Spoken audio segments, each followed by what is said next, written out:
నమస్తే నాగేశ్వర్ కార్యక్రమానికి స్వాగతం. ప్రొఫెసర్ కె నాగేశ్వర్ గారు మనతో ఉన్నారు. నమస్తే నాగేశ్వర్ గారు. ఇరాన్ అమెరికాల మధ్య చర్చలు విఫలమయ్యాయి. డిమాండ్లపై అమెరికా అండ్ ఇరాన్ ఈ రెండు దేశాలు కూడా వెనక్కి తగ్గలేదు. పాక్లో అర్ధాంతరంగా ఈ చర్చలు ముగిసిన పరిస్థితి. సార్, చర్చలు విఫలమయ్యాయి. ప్రపంచం అంతా కూడా చాలా ఆసక్తిగా ఎదురు చూస్తుంది, ఉత్కంఠగా ఎదురు చూస్తుంది చర్చల ఫలితం ఏ రకంగా ఉంటుంది అని చెప్పేసి. అల్టిమేట్గా చర్చలు అయితే విఫలమయ్యాయి. ఎందుకు విఫలమయ్యాయి, కారణాలు ఏంటి సార్? అండ్ నెక్స్ట్ ఏం జరగబోతోంది? ఇక యుద్ధమే అంటే ఏం చెప్తారు సార్? కారణాలు ఇంతవరకు స్పష్టంగా టూ సైడ్స్ చెప్పలేదు. బట్ మీరు జేడీ వ్యాన్ స్టేట్మెంట్ చూస్తే న్యూక్లియర్ అంశం పైన మేము అఫర్మేటివ్ కమిట్మెంట్ అడిగాము.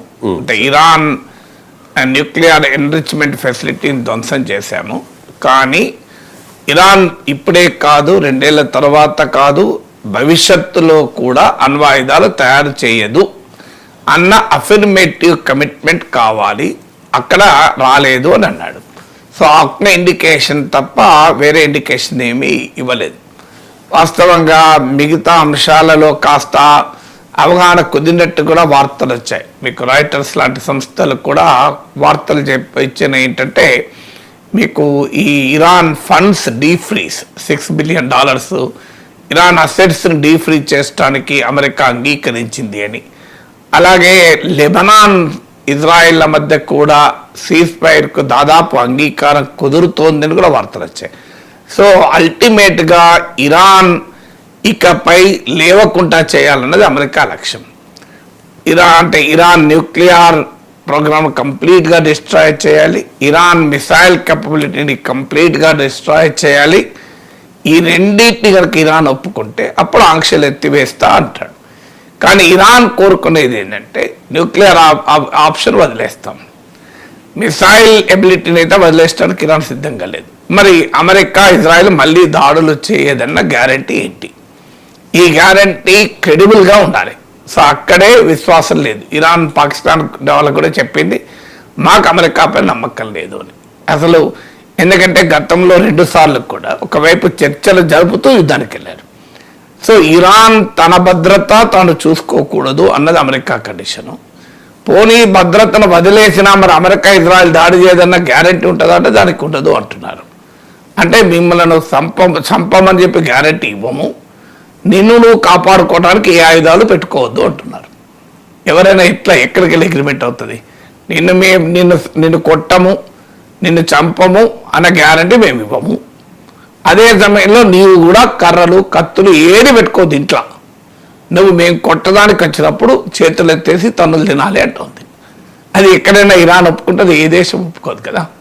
సో అందువల్ల ఫండమెంటల్ క్వశ్చన్ ఏంటంటే, ఇరాన్ తనను తాను డిఫెండ్ చేసుకునే దాన్ని కంప్లీట్గా వదిలేయాలని అమెరికా పెడుతోంది.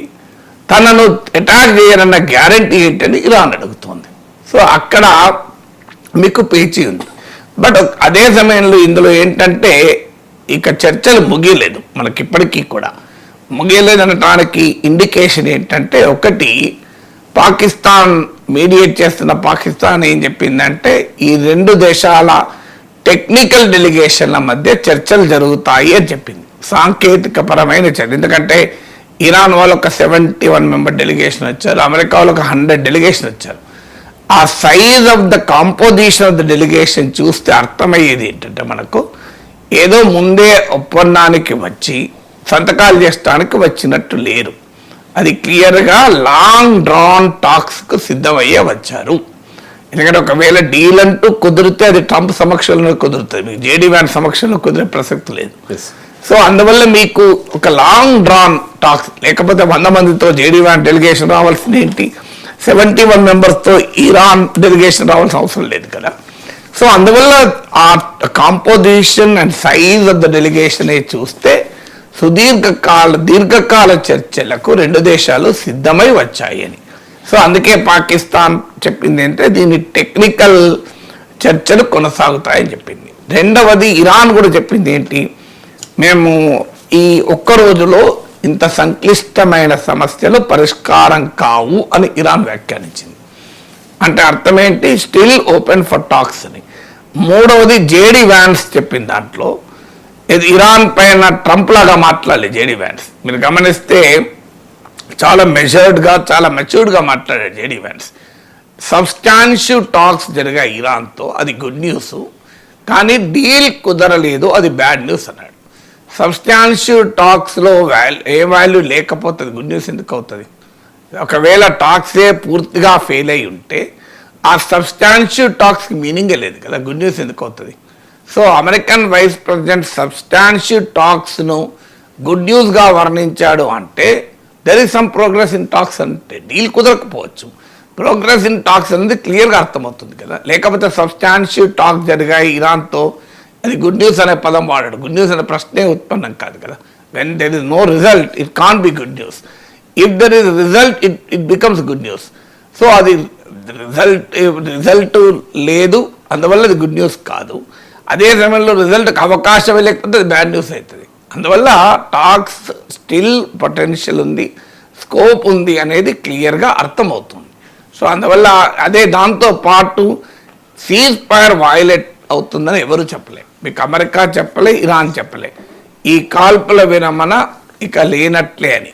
పైగా పాకిస్తాన్ ప్రకటించింది ఏంటంటే సీజ్ ఫైర్ విల్ కంటిన్యూ అని చెప్పింది, కాల్పుల విరమణ కొనసాగుతుంది అని చెప్పింది.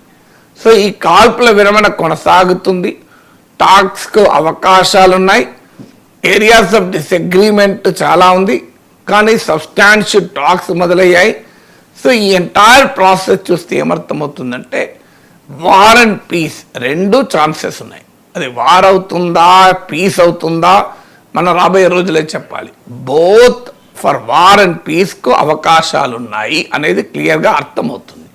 ఇక ట్రంప్ వైఖరి మనం ఇప్పుడు కొత్తగా ఏమంటున్నాడు, నేను నావల్ బ్లాకేడ్ చేస్తాను, ఇరాన్ సంగతి చూస్తాను, ఇరాన్ను, ఇది కొత్తగా ట్రంప్ అన్న బెదిరింపులు. ఈ బెదిరింపులను బట్టి అమెరికా చర్చలకు రాదు అని కంక్లూజన్ రాలేము. ఎందుకంటే ఇలాంటి బెదిరింపులు ట్రంప్ చాలాసార్లు ఇచ్చాడు. 48 hours అల్టిమేటం ఇచ్చాడు, 5 day ఎక్స్టెన్షన్ ఇచ్చాడు, 10 day ఎక్స్టెన్షన్ ఇచ్చాడు, 20 hours ఎక్స్టెన్షన్ ఇచ్చాడు, నాగరికత అంతమవుతుంది అన్నాడు, స్టోనేజ్కి పోతుంది అన్నాడు, కానీ అల్టిమేట్గా జరిగింది ఏమీ లేదు కదా.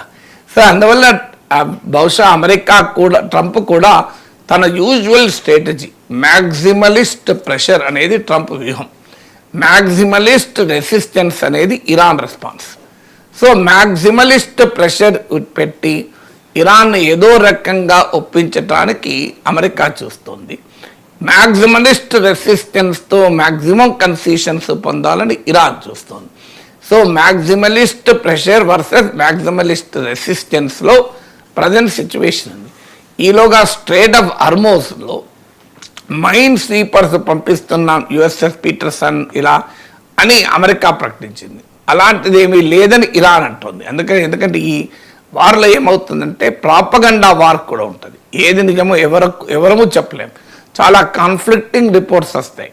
ఇప్పుడు CNN రిపోర్టే చెప్పేది అంటే, నేను కోట్ చేస్తున్నా కూడా అమెరికన్ ఏజెన్సీస్, వెస్టర్న్ ఏజెన్సీస్, ఇప్పుడు రైటర్స్ కోట్ చేసిన CNN కోట్ చేస్తున్నాను, ఇరానియన్ ఏజెన్సీస్ కోట్ చేయడం లేదు. CNN చెప్పేదేమో మా మైన్ స్వీపర్స్ వెళ్తున్నాయి, ఇరాన్ సీలో పెట్టిన మందు పాత్రలను మేము తొలగిస్తామంటున్నాడు. అలాంటిది ఏమీ లేదు, స్ట్రేట్ ఆఫ్ హార్మోజ్లో ఎవరిని ఎలో చేసేది లేదు అని ఇరాన్ అంటుంది. సో అది మీకు 1 or 2 daysలో తెలుస్తుంది నిజంగానే మైన్ స్వీపర్స్ వెళ్ళాయా, వెళ్తే మరి ఇరాన్ అనుమతించిందా అని. ఇప్పటికైతే బాంబుల మోత లేదు, అదొకటి పాజిటివ్ థింగ్ మనకు. సో అందువల్ల it still hope for peace, అంటే వారే మళ్ళీ స్టార్ట్ అవుతుంది అనేది నోబడీ కెన్ ప్రిడిక్ట్. ఇప్పుడు వార్ అండ్ పీస్ రెండింటికి అవకాశాలు ఉన్నాయి, but somewhere my hunch is there will be peace. ఇవాళ కాకపోతే వారానికా 15 రోజులకా మళ్ళీ దాడులు కొంతకాలం జరగకుండా చెప్పలేం, కానీ అల్టిమేట్గా both the countries need peace. ఇప్పుడు అమెరికాకు desperately needs to come out of the war. Trump లేకపోతే జేడీ వ్యాన్స్ స్థాయిలో పర్సన్ పంపరు కదా, ఒక వైస్ ప్రెసిడెంట్ స్థాయిలో అమెరికన్ ఫారిన్ మినిస్టర్ని పంపచ్చు కదా. ఎందుకంటే అక్కడ నుంచి వచ్చింది ఇరాన్ వైస్ ప్రెసిడెంట్ రాలేదు, ఇరాన్ ప్రెసిడెంట్ రాలేదు. American vice president is protocol ప్రకారమైన పొలిటికల్ స్టేచర్ రీత్యా చూస్తే ఇరాన్ ప్రెసిడెంట్ కన్నా ఎక్కువ కదా అమెరికన్ వైస్ ప్రెసిడెంట్ అంటే. ఇరాన్ ఏమో assembly parliament speaker, foreign minister వచ్చారు, మరి అమెరికా కూడా ఫారిన్ మినిస్టర్ని పంపచ్చు కదా. జేడీ వ్యాన్స్ పంపిందంటేనే Trump has invested heavily in the process అని అర్థమవుతుంది. అందువల్ల బహుశా వెంటనే ఒప్పుకుంటే అమెరికాకు ట్రంప్ తన ప్రజలకు సేల్ చేసుకోలేడు, ఇరాన్ కూడా ఇంటర్నేషనల్గా వీక్ అని బయటపడుతుంది. అందువల్ల బోత్ ఒక పోస్టరింగ్ ఉండవచ్చు అని నా hope. I may be right, I may be wrong. So ఇది మోర్ పోస్టరింగ్గా ఉండవచ్చు. I think over a period of time some break through will come అన్నది నా ఆశ. అందుకే ఇక యుద్ధమేనా అంటే క్వశ్చన్కు యుద్ధం వచ్చే అవకాశాన్ని కొట్టిపారేయలేము, అదే సమయంలో యుద్ధం ఆగే అవకాశాన్ని కూడా